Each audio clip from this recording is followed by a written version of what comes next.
Le Burundi, le pays aux mille collines, là où la terre cause beaucoup de tracas aux hommes. Jean a 73 ans, il ne peut plus cultiver une partie de ses champs. biri mu rubibe bica birahasagarara ntiwabica aho ajyase n'ukundengera hamanuka gutyo. Il est en colère contre Sylvestre, le descendant d'un employé qui travaillait pour ses parents. Selon la tradition, le père de Sylvestre avait reçu une petite parcelle à cultiver, mais aujourd'hui Jean lui reproche d'avoir pris d'autres terres à la famille, lorsque celle-ci a fui la guerre civile de 1993. Ils sont en procès.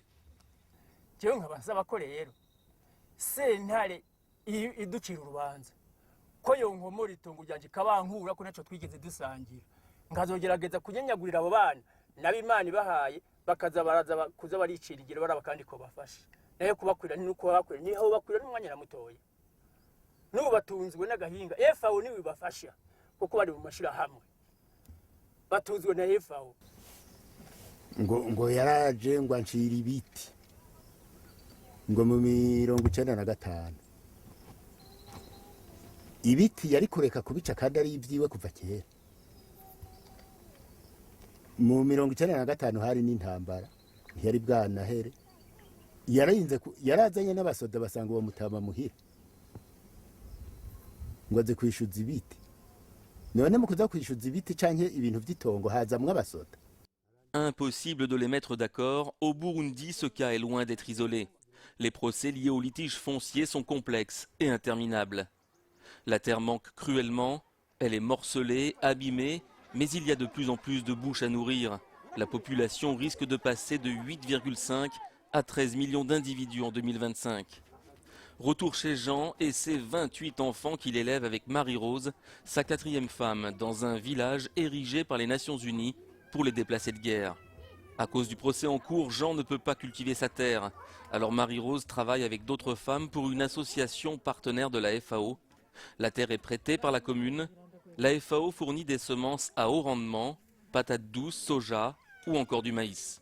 Comme les ménages n'ont que de petites superficies, 20 arts c'est très petit, on essaie d'augmenter les rendements par petite superficie. Et comme ça, pour augmenter les rendements par petite superficie, c'est d'identifier la bonne culture qui donne le rendement le plus élevé, mais c'est aussi d'apprendre à ces ménages d'utiliser les bonnes techniques agricoles. Il faut absolument qu'ils visent des cultures à haut potentiel de production, le maraîchage, la pomme de terre, le fruitier, mais aussi il faut que les jeunes apprennent actuellement à essayer d'entrer dans la création des activités hors sol.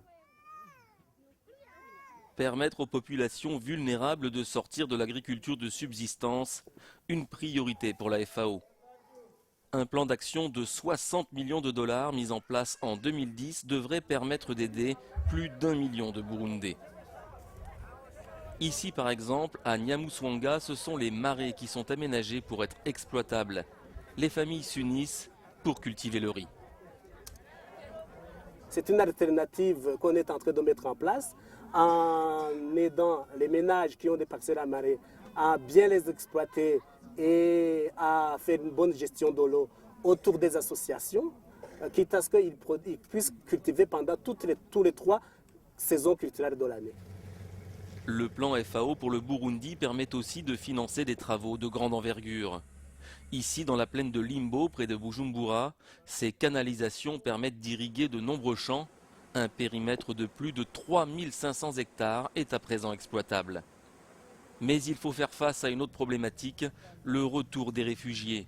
Selon l'UNHCR, ils sont plus de 500 000 à être entrés au pays entre 2002 et 2011. Beaucoup cherchent à récupérer leurs terres. À Rumongue, par exemple, dans le sud, ville particulièrement touchée par les guerres civiles, de nombreux rapatriés ont vu leurs terres vendues ou occupées par d'autres. Certains vivent désormais dans des villages ruraux intégrés, construits grâce à l'aide des Nations Unies. C'est le cas de Safia, qui est revenue de Tanzanie. Elle bénéficie d'une petite maison, d'un jardin et un poulailler.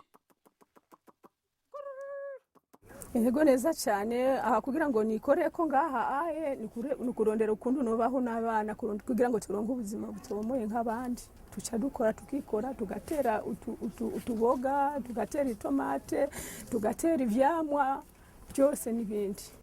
Dans ces villages, la FAO aide les rapatriés comme Safia à devenir autonomes pour subvenir à leurs besoins. Comme accompagnement, la FAO essaie de disponibiliser le matériel végétal comme les semences de maïs, de haricots, mais également des plants fruitiers et les cultures considérées de soudure comme le manioc et les patates douces. La FAO, pour diversifier et pour avoir également du fumier, il a distribué des chèvres, 3 chèvres par ménage, pour non seulement avoir des revenus, mais également pour avoir assez de fumier pour pouvoir fertiliser les champs. Mais il n'y a pas de place pour tout le monde, alors la FAO s'associe aussi avec des organisations locales. Les idées sont parfois originales. Sur le terrain d'une prison louée à l'État, voici l'Académie de la ferme. Ici, on apprend aux rapatriés sans terre à cultiver dans un climat de paix et devenir un expert de son jardin. La FAO donne les semences, les intrants, les semences, les engrais, les produits phytosanitaires pour soutenir les paysans, les agriculteurs. Avec le maraîchage surtout, le maraîchage, ça prend 2 à 3 mois. Ils ont quelque chose à manger, ils peuvent avoir un peu de sous pour acheter les matériels scolaires, pour s'habiller, aussi pour s'alimenter. C'est un processus, le maraîchage, c'est un processus qui les aide à retrouver la vie. Retrouver la vie, la paix, une terre, se projeter dans l'avenir, c'est l'espoir de ces jeunes Burundais qui espèrent tous que leurs prières soient entendues.